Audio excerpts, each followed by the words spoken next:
बावनकुळ्यांपासून सगळे तुम्हाला दिसतील कलानगरच्या दारामध्ये.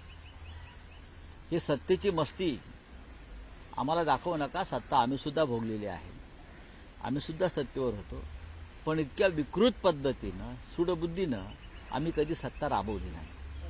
जे नेते नाराज आहेत एकनाथ शिंदे आणि उदय सामंत यांच्यामध्ये एक कुंभळ युद्ध सुरू आहे. सामंतबंदीला नको होतं राजस्थानचा प्रवेश, तरी देखील एकनाथ बघा, विनायक राऊत हे कोकणातले नेते आहेत. त्यांच्याकडे जास्त माहिती आहे आणि ती बरोबर असते. चला, दिल्लीमध्ये आता ही तुम्ही अत्यंत महत्वाचा प्रश्न विचारला.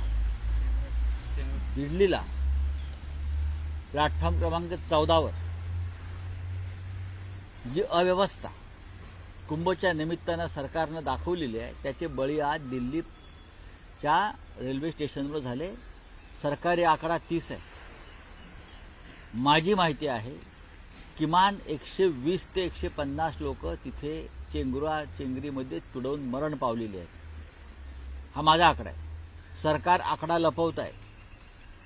महाकुंभला जाण्यासाठी ज्या पद्धतीनं निमंत्रण दिलं जात आहे भाजपकडून, हा जणू काय भाजपचा सोहळा आहे आणि लोकांना असं भ्रमित केलं जातं की तुम्ही फक्त या, तुमच्यासाठी गाड्या, घोडे, जेवण, राहण्याची व्यवस्था, हा सर्व काही. तसं काही नाहीये. इतकी अव्यवस्था कोणत्याच कुंभमध्ये झाली नव्हती. आणि काल योगी म्हणत होते 50 कोटी लोक आले, मेले किती सांगा. चेंगराचेंगरीत प्रयागराजला किती मरण पावले. 60,000च्या वर लोक बेपत्ता आहेत. हे माहिती आहे का आपल्याला? 60,000च्या वर कुंभमध्ये लापत्ता, बेपत्ता आहेत. कुठे गेले 7,000 लोक? एक तर ते चेंगराचेंगरीमध्ये मरण पावले किंवा तिकडे अन्य कारणानं मरण पावले.